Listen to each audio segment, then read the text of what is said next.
Good evening there, and welcome to another episode of Unlock the Door Radio. This is your host, Michael Cross, here with the objective, as always, to get people to think outside the box and start to question the dominant paradigm that's out there that basically wants to keep you in the dark, and part of the whole materialistic culture of today, which, well, you see with Christmas and stuff, it's buy, but never hear anything about think. Anyway, tonight we have a very special guest, Frater X. He's well, I'm gonna turn it over to Frater because he could tell you what he's all about, and then I'm sure you're gonna want to hear all the rest. So, Frater, hello.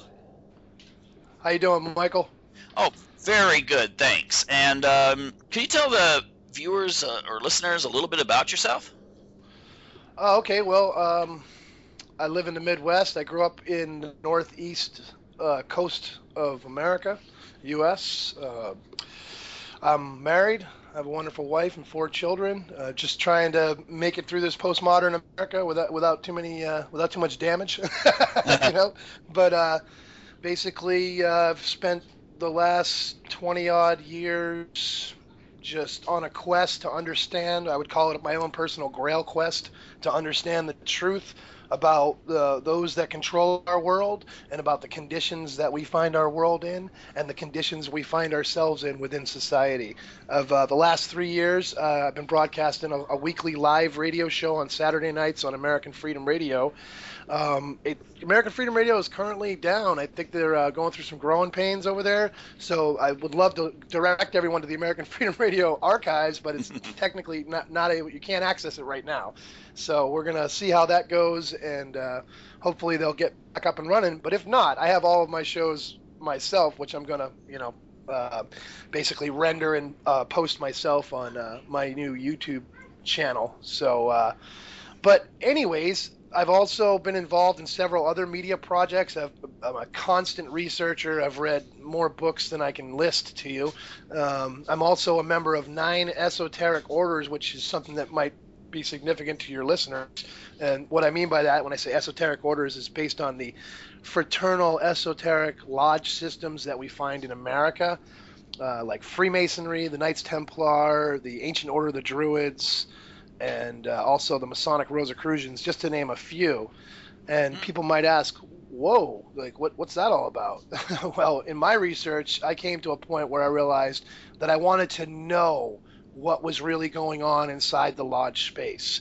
And I felt drawn to it because I found in my own personal family history that many of my ancestors were initiates in different esoteric mystery traditions and hermetic orders throughout history. And so I felt a certain inner pull, maybe a Akashic record, I'm not sure, I'm open to that, but I felt drawn to the material, and I also felt like my unique perspective was one, and maybe some of your listeners can relate to this, where I felt like I was objective and open-minded enough to try to see and discern the truth, the meat of what this was all about, and I needed to get clarity, and I needed that more than my fear of the unknown. Mm-hmm. So basically that led me into the lodges. And Mike, can I call you Mike? Is that yeah, okay? You go for it. Sure, Mike. Well, what I found after I did investigate and did enter and become a active member in these lodges was I found a lot of things out that I didn't know, but they weren't what I was looking for. The things that I found out, the things that I was looking for, I realized once I joined these orders are available everywhere. There's no market cornered within the esoteric orders on the wisdom and knowledge that they offer their members. It's just that these systems, these esoteric systems, occult, hermetic, however, whatever you want to call it, systems of initiation based on the mystery traditions are methods, are actual educational systems. At least that's what they were originally intended for, in which a person might basically transform their own consciousness to basically enlighten themselves. And that's really the threat of these orders and systems, is that they give a person all the tools they need to fully integrate and self-actualize. And if you were controlling our society, I think you'd find that threatening. Because, go ahead. Okay, I was just going to say this. just so I guess I have this in recording, so I don't know what this new Noah movie's about and everything. It doesn't look that great, but yeah, I just recently finished a sci-fi book in which I create a society during the times of Noah. Although it's not about Noah, it's about the society. And in it, there's one part of the society that's a genetic elite that's gone through hundreds of years of eugenic programming and so forth. And then there's the commoners. And at the top, the elite are very mystical. Their religion that is within their circles is extremely esoteric. It's extremely it's utilized within the society to control the society, whereas the commoners, they've been given this watered down religion that really is more of a secular cultural thing, to where they don't have any of the powers, but they have all the rituals that they've been given. I've heard some people say that this is the way actually society is today, where the elite are still, I mean, most people freak out when you tell them that in the 19th century, almost all your educated classes were members of some very interesting groups, whereas nowadays people just ignore that. It's like, well, did they all quit, or are they still into this? What's your take on that? Is there does the elite have a certain viewpoint on mysticism and spiritualism and stuff, whereas at the same time they tell the common people, the commoners, so to speak, that, well, we're all animals, and there is no special energies or anything like that? Okay, well, Mike, there's a two-part response, I think, to your question there. I agree with you. And this is one of the things that I did discover. One of two major points that I did discover in my experiences in the esoteric orders. Number one, I found that there was an actual ideological power struggle going on within the order, which I have coined the secret war inside Freemasonry. And I'm currently working on that book, which will be coming out by SyncBook Press at thesyncbook.com, probably late winter, early spring as things are going right now. But, I think that you're absolutely right. I think that today we have, and I think that all along we've always had a small minority within human societies which seeks to control the rest. And one of the most powerful tools to control societies is religion and spirituality. Those who control your faith and your spirituality control your mind, control your consciousness. I mean, that we've seen with the history of the church, the first church all the way up to what we call the Holy Roman Empire and then the Catholic Church today. And we've seen the effect of mind control coming out of this institution, and then proliferated into smaller denominations of that. If you look in America, you'll see little Protestant communities that have sprung up all over America. Look at the little splinter groups like the Mormons or the Jehovah's Witnesses, or any of those groups too. This is a system of control. One of the ways that I escaped from Christianity, and this is what I like to say, I escaped velocity from Christianity, was waking up to the realization that that's what religions are all about, is controlling. And it's not just religions, it's spiritual systems. So, okay, so that's one side of it, but the other side is that I believe the reason why this issue is so obscured and so hard to sort of get a clear picture of, there's so many layers to it, is because I think within these systems there were people who were motivated by many different factors. I think there were some people who actually had an egalitarian view of humanity, thought of us all as part of a big family, the brotherhood of humanity or the sisterhood of family of humanity, and desired that we all might, progress together. But I think there was also a smaller element within there that had other designs. And what I found, the second part of the thing that I found within the esoteric orders, is the overarching theme that there is, in fact, a secret war being waged on human consciousness. And, in the 21st century, it's really clear, if you have eyes to see, looking at media and the policies that come out, foreign policies of the American government and all the governments of the world, the actions they take towards labor movements, the actions they take towards healthcare, the actions they take towards people's personal lives and the intrusion therein. This is all related to this overarching theme in which there is a war. I would, if you asked me, well, how would you identify the two parts or the many parts? I would say to you that we have on one side the global corporate elite, and on the other side, the rest of all life on Earth. So basically, and the idea of the controlling of the awakening of the consciousness of the masses. Something that was put forth a long time ago, in 1970, I believe, the year of my birth, so 43 years ago.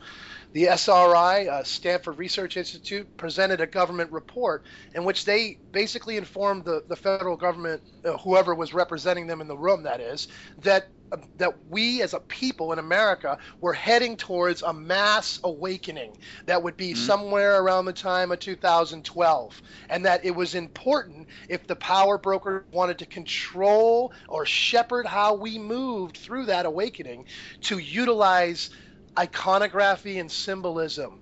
And what they found would be the most effective, according to this SRI report, was Egyptian iconography and Masonic symbolism. That was in 1970. So 43 years later, when you look at TV, movies, pop music, all these places you see symbolic gestures and hidden symbolism and all this, I would tell you this is part of the plan. And what would be the plan? Well, let's look at what happened. First of all, in 9/11, for example, as one of the many false flag events which have led people to be, basically controlled through fear, to the 2012, false start, or, the anticlimax of the 2012 awakening there is. These people just need to look at this and consider what they're being told. Consider the fact that on one side, you're given a mass of information that there is, in fact, free energy all around us, surrounding us, available if we just figure out how to, extract it or otherwise utilize it. On the other side, we're told by the petrochemical companies and all of their cohorts that oil's the only way to go. Oil, coal, and natural gas, they're very limited. It's very scarce. There's a shortage, so it's very expensive, and you should just be afraid in general. You know what I mean?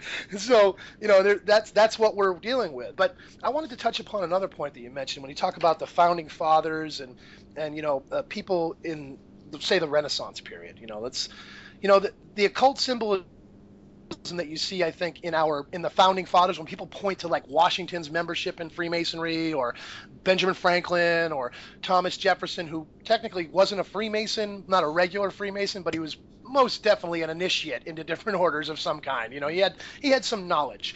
But we have to look at the time.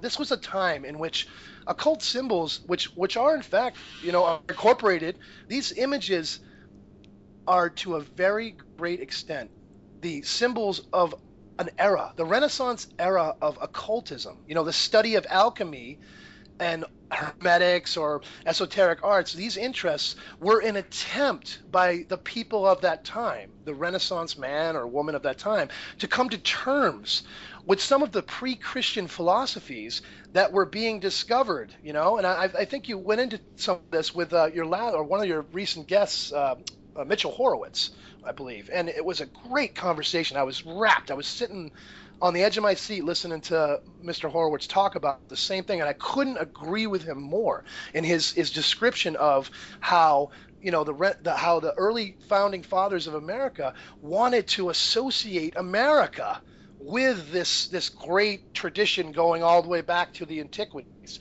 and the idea that we would be part of a chain of great societies or civilizations going all the way back to Sumer or ancient times. And this is, I believe, a motivating factor around a lot of the more positive or more well-intentioned individuals that one might point to. But that's not the end of the story, is it? Because if that was the case, we wouldn't have any problems to discuss, And in fact, we know that somewhere along the way, this idea was lost. That somewhere along the way, it became far more important. Well, at least in America. I think it was always important, but it became very important here in America to disempower the masses and control them, for profit, basically. Basically for profit, because we are we were once a huge productive force on the globe. But okay, so we've bounced around a little. Let's go back a little. Let's think about it. You mentioned this new movie, Noah, the new Noah's Ark movie that's coming out. Yeah, I've just seen the previews, and it just, from what I see, it's totally different than what I wrote about. In the Noah, it sort of looks like Xena meets Mad Max meets Hercules meets Noah, type thing, and it just, to me, it just doesn't look very esoteric in any way. It's not something that seems to match what I've later, after I did my rough draft, started looking around. I have to admit, I don't know what it was. I free write. I've got some novels, but I never actually follow any guidelines. I just free write. And this one, it just flowed out, and then later I check and say, hey, wait a minute, you mean this is what this civilization really did? This is what they did? Wow, this is weird. But anyway, that's beyond the point. But yeah, go ahead. I mean, what's your take on some of the ways that we, for one thing, I think it's kind of weird. We see depictions of Noah, like in church, as this bearded old man who's living on a farm. And I mean, people were living hundreds and hundreds of years, and there's no explanation as to why they were living hundreds and hundreds of years. I mean, they assume, well, I guess God let them. Well, I mean, why is it so strange that they had technology that allowed them this? I mean, because, we already have a situation where you could see a bunch of Nobel laureates. I watched a show a couple of years ago. There was not a question as to whether humans were going to live hundreds of years. It was when we're going to achieve that. And so who's to say in the antiquity, when we talk of Sumer, there were ancient civilizations that were, predate anything they knew about. Yeah, it's almost as if the scientists today are just trying to figure out a way to reactivate our DNA. Mm-hmm. Like maybe our DNA was shut down a long time ago. Like maybe when they say to us that 90%, we don't use 90% of our brain matter, that's really a strange thing, because I've found in examining other aspects of nature that nature doesn't waste things. There's not a lot of waste. Everything's used. Mm-hmm. So the idea that that a creature would develop within our natural biosphere that would not use 90% of one of the most important organs in its body, there's something wrong with that assessment. And what they tell us is it's junk DNA, it's junk matter. We don't need it. It's not really a big deal, right? But then they make the statements like you said about how it's not a matter of when we can do this, or it's not a matter of whether we can live longer. It's a matter of when we're going to be able to do this. It's a matter of when we're going to be able to activate this. So that leads me to believe that they probably know we were shut down a long time ago, or somebody does. And either way, they suspect, just like me, that there's got to be some switch or something that'll throw everything back on. Mm-hmm. And so why? Let's think about this. Okay, in Hollywood they put out these movies, 10 Commandments and The Greatest Story Ever Told, and now this new Noah film, and it's like, that's just more of the same. The playbook of the power elite a long time ago was this: we take over a system, we replace the core teachings, values, everything within the system with counterfeit information that we have, contrived to meet our agenda. And that's what we present. So it's the usurpation of a system, the replacement of its knowledge and wisdom with something different that's counterfeited and somehow downplayed and really doesn't have the same meat core that the original teachings had. And then we present that as the truth to the masses to be consumed. This is what we got with the story of Noah. Why is Noah so significant? Well, let's think about this, okay? Noah is an important person in a family line that I would make a distinction. Of course, they say it goes all the way back to Adam, but for the sake of this discussion, let's talk about Noah's great-great-grandfather, Jared. Jared was the father of Enoch. Jared's name, the J-A in Jared, comes from a root, same as the Jordan, the River Jordan. The River Jordan means the place of the descent. The name Jared means the time of the descent. And we start hearing about Jared and his family after Genesis chapter 6. In the Bible, Genesis chapter 6 says that the sons of God came down from heaven and took the daughters of man as their wives and bred with them and produced the giants, monsters, and heroes of old. That's just one translation. You can find 10 different translations, but that's the gist of it. Okay? That happened during the time of Jared, according to the Bible. Jared begot Enoch, who begot Methuselah, who everybody knows was the oldest man living. He lived longest, right? 900 years.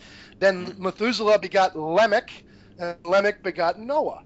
Okay, so in the time of Jared, it came down. from the time of Jared to the time of Noah is over 1,000 years, or 1,100 years. And the time of Noah was the flood. Okay? So the time between Jared and Noah was over a millennium.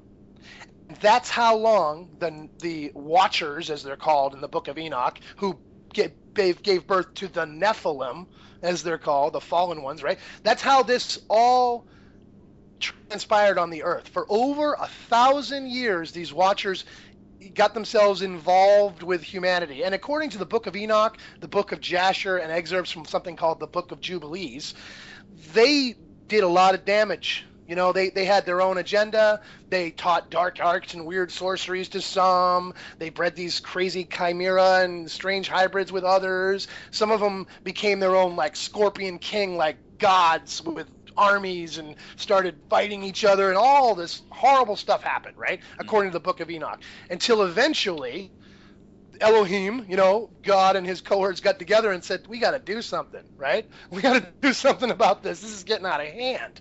And of course, right around that time, coincidentally, according to the Sumerian legend, they realized that a big, giant, planetary-sized body object was coming back into our solar system, which would wreak havoc, and they basically just allowed it to happen. According to the Bible, it was the will of God. You know, that's for you to interpret. But what eventually happened was they wiped out the Nephilim and the Watchers. According to the Bible, they did. But, you know, some survived. According to the book of Enoch and the book of Jasher, some survived. We know that to be true because later on, when the Israelites show up in the land of Canaan with Joshua, the first thing they say is, whoa, the place is overrun with giants. Well, where'd those giants come from? Right? So, okay, let's talk about... Go ahead. Okay, I was just going to say this. I mean, if Noah, first of all, I think it's kind of interesting that, first of all, a lot of people just assume that Noah is this farmer that gets a message from God.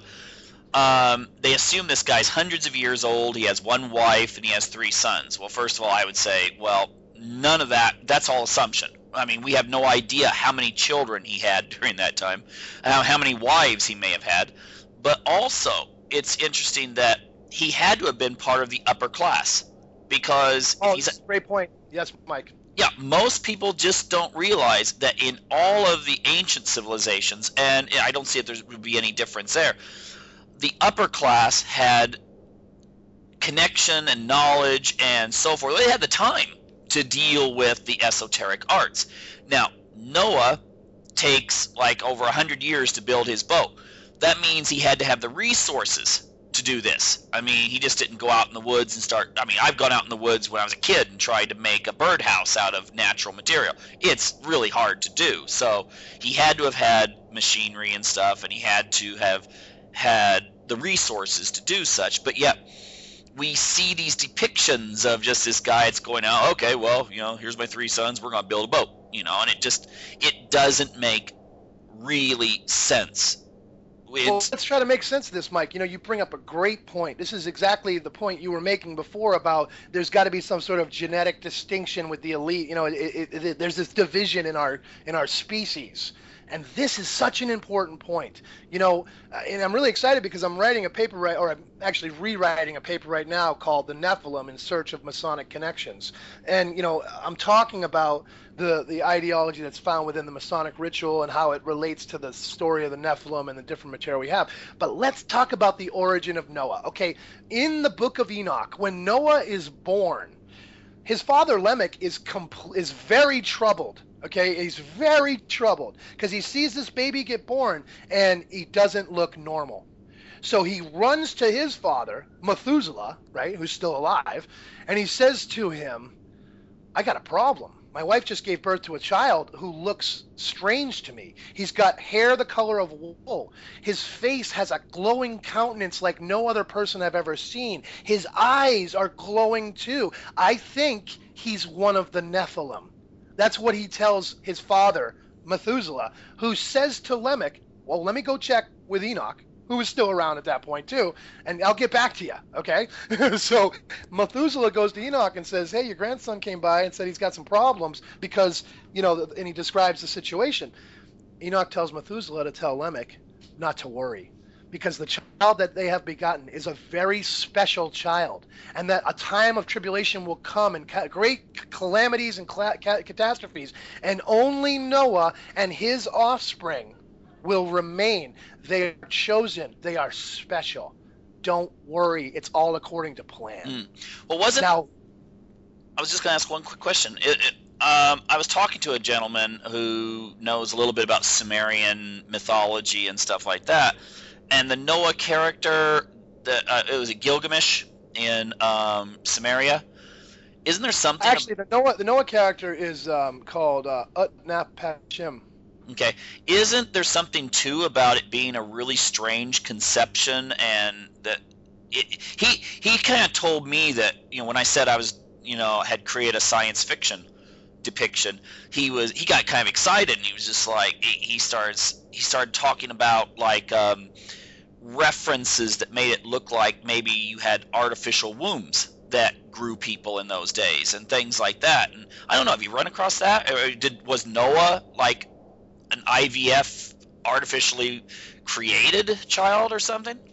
Well, I can't say for sure about that. I do know what you're talking about, and you find through all of the Sumerian material, especially like Sitchin's work and those who have came after him, you find all kinds of references to what seems like genetic modification, genetic laboratory. I mean, the mother of Ningishiter, I think her name's Ningishiter. She was like the female, I believe, counterpart to, or Ninurta, female counterpart to Enki and Enlil, and she was the one who was like in the lab, according to these Sumerian texts, creating life, basically creating the Lulu, Lu.Lu, which was primitive worker, which is Homo sapien, right? So let me just be real clear too.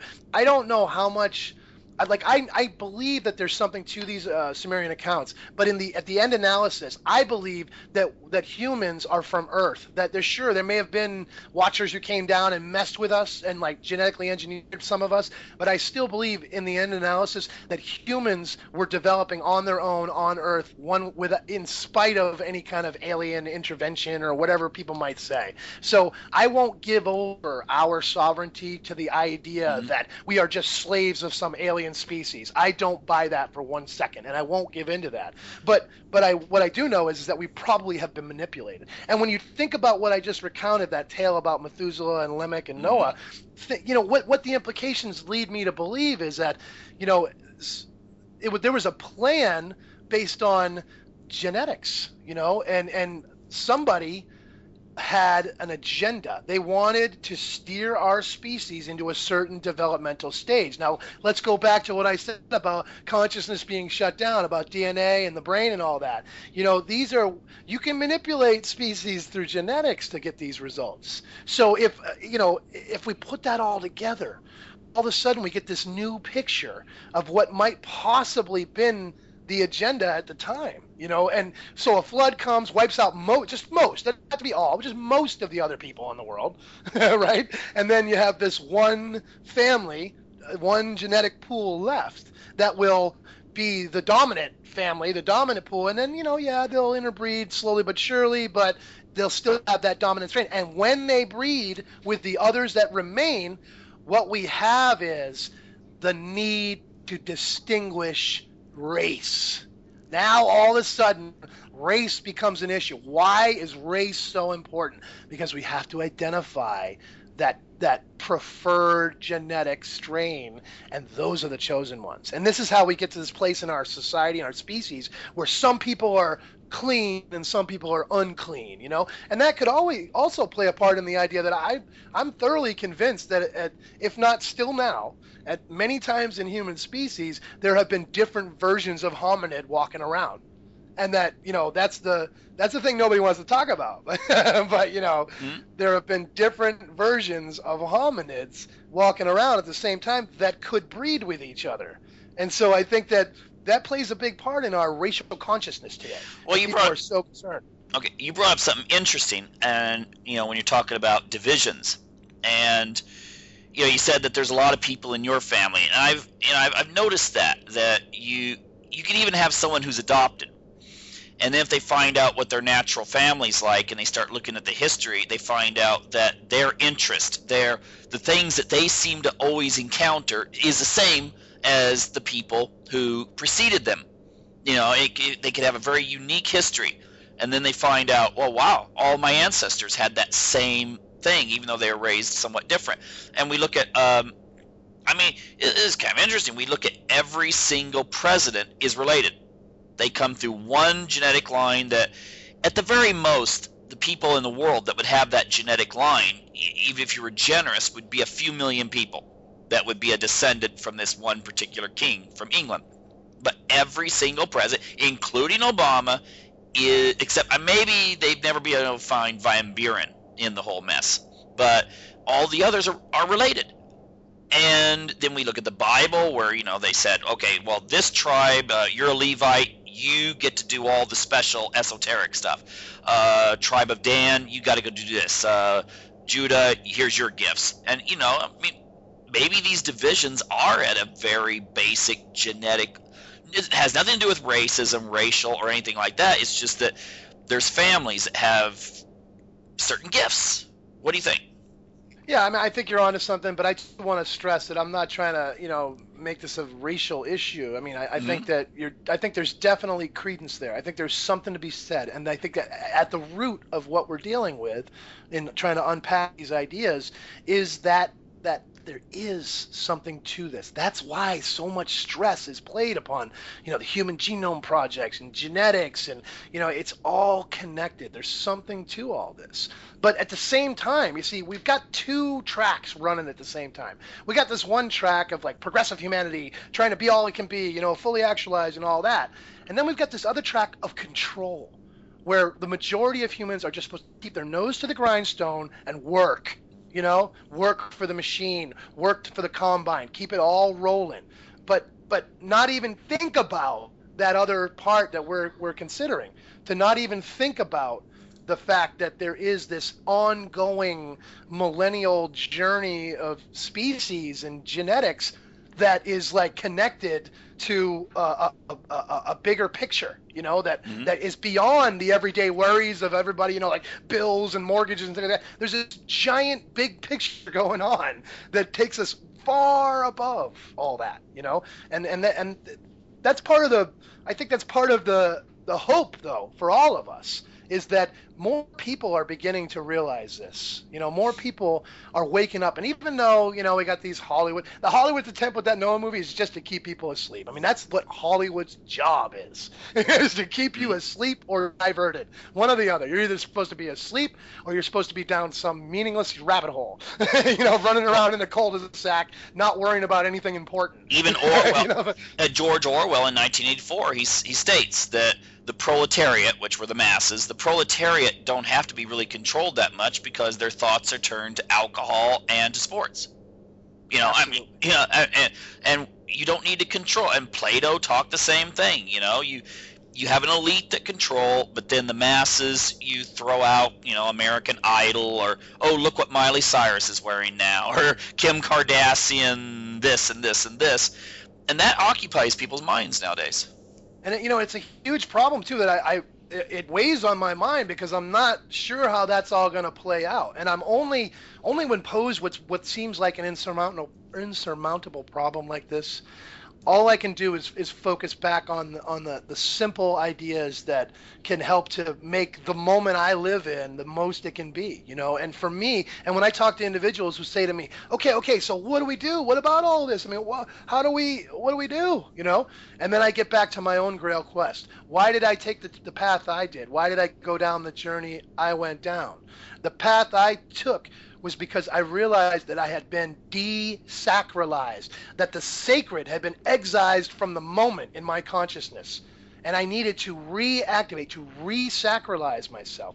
And as a Westerner, as a person in America who has a Western mindset, you know, and I make that distinction between Western and Eastern, not as anything being better or worse, although some could say that they would say that maybe. But if you think about the Eastern approach, like Eastern ways of liberation, like Zen or Taoism or any of those, you know, Buddhism, Hinduism, these are ways in which the person finds a balance within the whole. The non-dualistic approach is to let go of all attachments and become one with the whole. Well, in the West, we have a different approach. It's more of a deconstructionist approach. We're not trying to bring balance. We want to deconstruct and then resynthesize. That's what we do in the West. We take things apart, figure them out, and put them back together. So it's not the same as the East, but we get the same results when we're on track.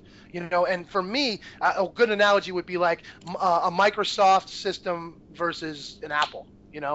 So you have both of them are operating systems that work on the internet, the network, but they have a different program that manifests their desktop. There's a different algorithm, there's a different basic program that leads the everyday activities, and but it's the same result. You get online, you process your data, you enter your data, whatever you need to do, you get the same results. It's just a little bit of a different approach. And so I realized that my mind needed to understand, to break this all apart, to look at it, and then reintegrate the truths that I found once the investigation was complete. And what I found is that in esoteric orders or hermetic arts or occult sciences or however you want to label it, those ideas that go beyond the everyday, the underlying traditions and archetypes inherent in human consciousness, the principles of natural law, the ancient shamanic concepts that originated in early human consciousness, which one could think of as in computer lingo, once again, the DOS system, the machine language at the base of all computing. It's like numbers and symbols, and you can't really distinguish it, but there's a system going on there that's beyond this.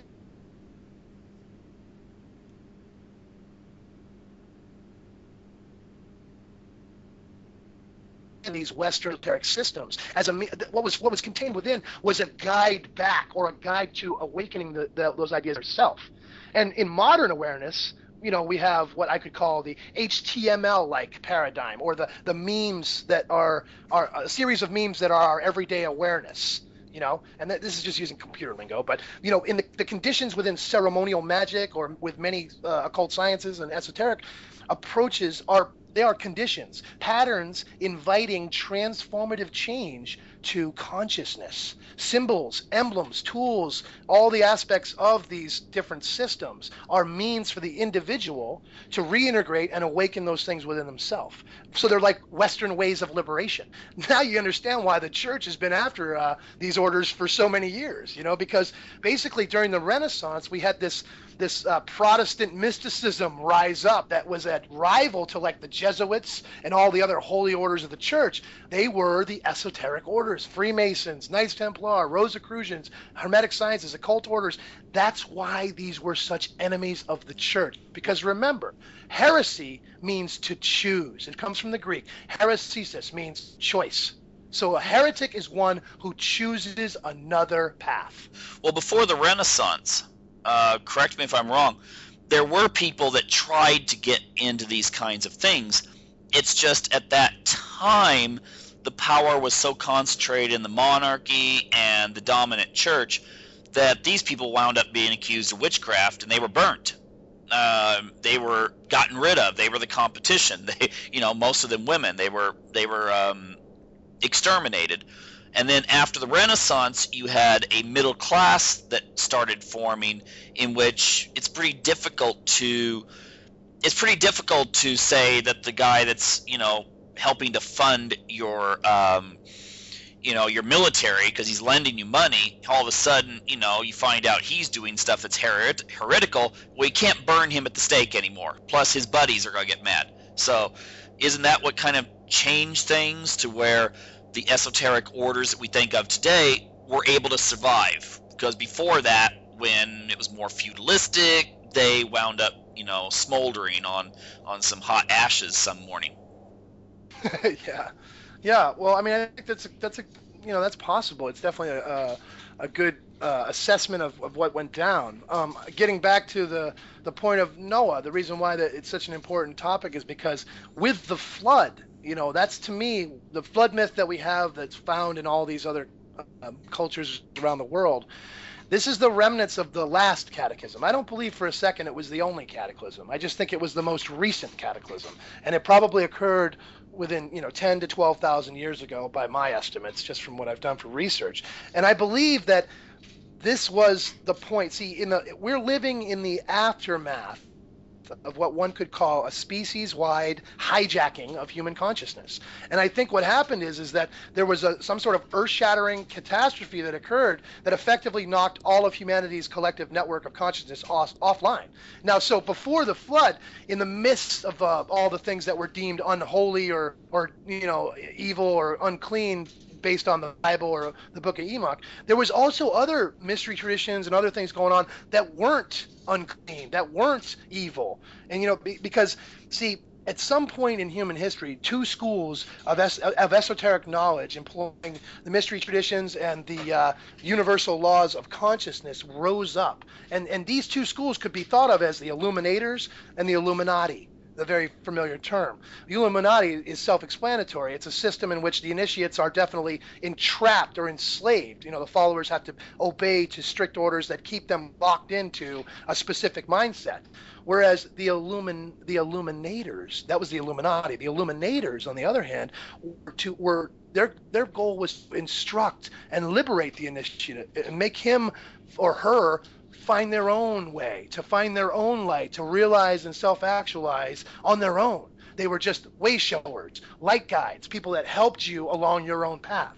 So these two schools rose up, and along, that's what was going on.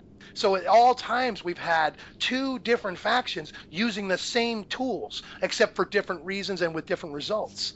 And so after this species-wide catastrophe occurred, those with the tools and with the means and the desire took over. And in such a weakened state, the human species was ripe for exploitation. A pathogen, a mind virus of some kind, an infestation of whatever source came in. It could have been an inner or outer species predator. Who knows? I'm not sure. Maybe it was from the stars. Maybe it was just a faction of humans from within our own species. But either way, they understood the terra incognita of the human mindscape. They knew what to do. And the collective disorder that they created diverted enough of humanity away from that close-knit, clannish, tribal, hunter-gatherer subsistence way of life to a more uniform, narrow, and rigid city-state agricultural authority-based reality, which was justified and reinforced by a select priesthood chosen for their obedience and their skill in perpetuating that ruling paradigm. Mm-hmm. Okay, so do you think that maybe during Noah's time, for instance, nowadays we have a lot of preppers, and many of them, like for instance, Mormons, they teach that people should be prepared in case there's a disaster, so you can feed your family and you can help others and stuff like this. You have people that are generally trying to say let's be prepared and just in case something bad happens. But then on the other hand, it's pretty evident if you look at it doesn't take much digging. The U.S. government builds underground shelters and things in case there's something, but they don't publicize this like maybe during the Cold War the Russians and Chinese would actually brag about their cities under their cities. But during Noah's time, it seems like if you got some guy out there who's doing this, that the other side, the people that might be in opposition, they would be taking some sort of precaution too, because they would know there was something to this, and they weren't just sitting back laughing. I think you could have had others who survived, and maybe this is where the whole space alien thing comes in. Your ancient aliens. These are people that maybe held on to their technology, and then when the societies merged again, people merged. All of a sudden, maybe this is hundreds of years later, they're seeing people that still possess some of this, and they would be considered gods. They could be what we call the Sumerian gods of today. Absolutely. Think about any kind of, just imagine a catastrophe. Imagine something happening, right? And it happened in like a city, The people that survived that catastrophe are going to be a mishmash of all walks of life. And you'd be lucky if you got like engineers, doctors, and other people in that group. You're lucky if that happens. Most of the time, you're probably going to get just the people who managed to outrun whatever was happening. And so when somebody came along with specialized skills, with the, like you said, with tools and techniques that went beyond this new existence of like survivor mode, they would be viewed as a godlike person. They would be viewed as a savior, as a deliverer of humanity. And it's no coincidence, by the way, that you find within the Noahic traditions and all the esoteric fraternal orders that I've come into contact with, building tools are the symbolic tools of the lodge. Why is that? Could it be rebuilding tools? Who would be most important in the wake of a cataclysm, if not an architect, to help you to build buildings? Even with the very mud of the flood that happened, you got to rebuild. You know what I mean? So who's going to be the most important guy in the room? The guy who knows how to build stuff. The builders. And that's what like the Masons call themselves, is builders. The word tekton in Greek means builder or craftsman. Tekton is what Jesus and Joseph were really called in the original Greek in the Bible. They were called tektons. And today in Greece, in the colloquial Greek language, when a Freemason is called a tekton in Greek. Mm-hmm. Well, I just look at something like, you get the Tower of Babel. Okay? Yeah. Yeah, you got the Tower of Babel, and this is only supposed to happen a couple generations after Noah. And at the most, if you only had Noah, his wife, 3 sons, and their wives, you would have had what? Maybe at the most, if they were very fertile, maybe 80 or 90 people around. This is the point, Mike, really. I mean, obviously people survive. You and I know. Anybody on the coast, if a big flood happened, somebody jumped in their boat. Somebody, not just Noah, but other people with boats jumped in and rode the wave. You know what I mean? And somebody got in. Go ahead. Yeah, it's called a deluge. And deluge means that it could be anything. I mean, there's times when you hear about like that thing out in the Canary Islands. If this sheet of rock were to slide in, eventually it will, it would create a tsunami that would be like, I can't remember how many, couple thousand meters high when it hit the east coast of the United States. And yet you think, well, yeah, that could flood a lot of people, wipe out coastal cities, but it would still leave chunks of people still out there, but probably the more remote, the more isolated, who then would be, they'd be primitive. I mean, that they wouldn't be the engineers like you talk about.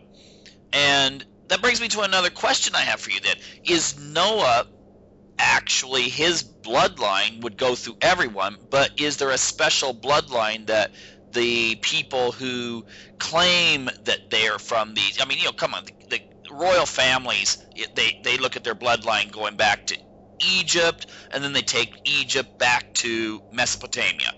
I mean, they don't I'm pretty sure they don't hide that. And are they saying that they are from more of a special, pure bloodline from Noah or something? Is this where these illuminated classes are supposed to arise, according to them? Yeah, I think so. There are actual orders that are totally based on Noah and his sons. That the entire lodge system is based on all the officers represent Noah and his sons, and everything's going on inside of an ark. So, I mean, he's right at the root. And he was there all along in Western esoteric literature. I mean, he's been there since the beginning. So there's a big focus. He was called a pillar. He's one of the pillars in the Bible, which means that he's a standing one. He's so good. And so it was because of Noah, you know what I mean, that humanity is the hope of humanity was in Noah. He's one of them. There was other ones later on, like Elijah was one, But the point is, right, is that there is definitely a system. Even to this day, people are tracking people's bloodlines. I went off before is that during the 3 years that I was broadcasting in the last 3 years, I broadcasted around the world, over 100 different cities every time I broadcast around the world. And I reached individuals who ended up contacting me who said they represented the court of the Royal Order of the Dragon, who supposedly their leader had traced his bloodline all the way back to Prince Vlad, Dracul, and beyond, to the origins probably of Noah. I don't know. But they said that they had done some research on me and believed I was part of the bloodline too, and they wanted me to join their group. Now, for the record, I didn't join that group. I was thoroughly freaked out by all that. But it really left me wondering. And I thought, reason why I bring it up is that obviously somebody's still paying attention to this stuff. That there's a test of some kind that I'm not privy to, that you determine whether a person is part of a bloodline that makes them eligible for your order. So see, it's still going on to this day. Mm-hmm. Well, yeah. I mean, if you think about everything, well, Vlad Dracul, who they based Dracula after, Prince Charles said that he bought some land down there and to preserve some forest land, and he said that he is a direct descendant of Vlad Dracul himself. So I guess the royal families, much of the royal families of Europe, they have him as an ancestor. Well, yeah, because the man who I was contacted through another representative was a man named De Vere, Edward De Vere, or no, Nicholas De Vere. Edward De Vere was his ancestor, who's the guy that they say might have been Shakespeare. Okay, mm-hmm. So Nicholas De Vere is the one who contacted me through somebody else, and he is, in fact, he died actually about a month after he contacted me. He is or was related to the royal family. Mm-hmm. Yeah, I mean, like I said before, it's kind of a weird coincidence that all the presidents, except for one, and who knows, probably if we look at his ancestry in detail, but all the presidents are all related. They're all cousins. It's remarkable, that's for certain. So, but you're right. People are paying attention to this. They are making this distinction. They are tracing people's bloodlines back. Like you said, we know that all these politicians around the world, not just in America, I mean, every nation, they're all connected and family. It's statistically impossible for all these blood relations to be over and over again without deliberate actions being taken to make it so. Mm-hmm. Well, it does sound interesting. What do you think the future, let's say the next 10, 15, 20 years? I mean, we have the internet. We have alternative media. I mean, you have your blog site. You've got your broadcast. You reach a lot of people. Things obviously are different in that respect. 30 years ago, you had to go into a dusty bookstore somewhere and find a lot of the information probably when you first started your journey. So what do you think the future is in regards to people's study of these things and maybe being able to break some of these mindsets that the society wants you to stick with? The materialistic, one-dimensional, let's just think about what everyone else is thinking and not broaden ourselves. What do you think is going to happen? Is there going to be a division? Like there's going to be like the proletariat that just does the beer and the sports, and then there's going to be the people who actually try to become more enlightened, and then of course there'll be divisions among them. I think there already is, Mike. I think it's already there. It's just not as apparent because we're distracted and things are diverted and distracted. I think it already exists. I've always said there's only two kinds of people in the world, Mike: those who have to work and those who don't. You either, when you wake up in the morning, you either have to go to work or you're going to go hungry and get kicked out onto the street, or you don't, because you've already got all the resources you need, and you've got all the connections you need, I mean, so yeah, the line is already been drawn in the sand. You can either get on the bus and ride down the road to the little concentration camp like everybody else, or you can run into the forest. That's the way I see it. And I mean, like I said before, our world is under a vast global enchantment, which is, I would call, the iron grip of sensory materialism, a conditioned experience, so-called scientific observation and investigation to the exclusion of all else. The ancient idea was that the physical universe is only part of creation. That idea has been lost in our everyday awareness. The non-physical, or metaphysical from the Greek, which means beyond the physical, according to the ancients, that was just as real, if not more real, than the reality we know, though beyond the meager frequency range of our five senses in normal everyday awareness. So for those of us who wish to awaken, we must retrain our minds in order to view a greater reality, the greater reality, and see through these false realities that are being shaped all around us with cybernetic social engineering, mind control programs, transhumanist dystopias, multimedia, virtual realities, all this managed by this predatory breakaway society, as Joseph Farrell would call it, foisting upon us this paradigm of closed energy systems, artificial scarcity, and shortage. And so we are motivated by fear. And this, in fact, is the largest, most intense, most complicated, multi-generational mind control operation ever being perpetrated on humanity, because we have a four-pronged assault now. We have the media, arts and sciences, industry, military intelligence, and government agencies all thrown together working against us. So my great words to everyone is, the sleeper must awaken. That comes from Dune.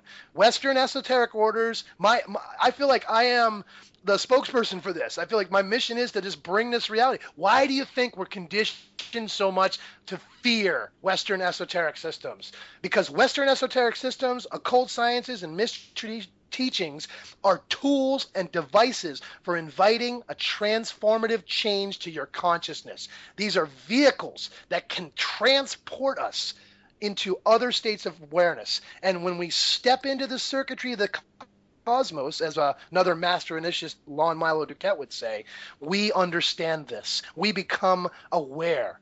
So it's important for us that we have to, if we wish to know, if we wish to awaken, it's important for us to find the systems that will help us do that. Now, it's not for everybody. There are 1,000 paths up the mountaintop. Everybody has their own idea. According to the last words of the Buddha, according to tradition, were, doubt and find your own light. That means don't follow my eightfold path. Don't believe my Four Noble Truths. Find your own light.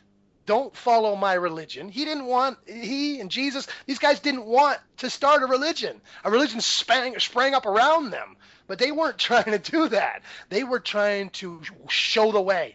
They were saying the kingdom of God's within you right now. You can find it for yourself. Don't believe the hype. Mm-hmm. So it's basically the old Benjamin Franklin question authority. Yeah, to a degree. I prefer to think of what he said about, if you sacrifice your liberty for security, you'll have neither. Yeah, those are dangerous words nowadays. You got to watch out there. Hey, we got 1 minute. I'm sorry, can I quote another great man? Yes. Just at the end of this? Mark Twain said, it's easier to fool somebody than to convince them they're being fooled. Oh, absolutely. Absolutely. Hey, we got 1 minute left. Tell people where they can find your books, your website, and all these other things so they can hear more. I mean, you've probably just scratched the surface right now. Oh, yeah. We could talk for hours. My book's going to be coming out from the Sync Book Press at The Sync. That's SYNC book.com, thesyncbook.com, and that'll be called The Secret War Inside Freemasonry. You can go there and find out more about that. There are links there. There's links, like you said. I have 2 websites that I throw out there. One of them is called Middle Chamber, the letters fx.wordpress.com, middlechamberfx.wordpress.com. The other one is Frater X .blogspot.com.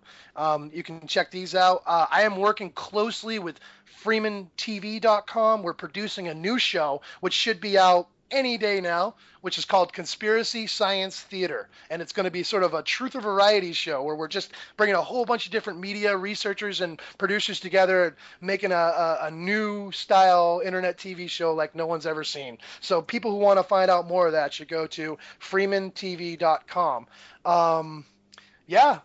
Basically, I'm all over. You just type in Frater X on Google or any other search engine, I come up. I've been on a whole bunch of different shows lately. I especially am proud of my last few shows with Red Ice Radio.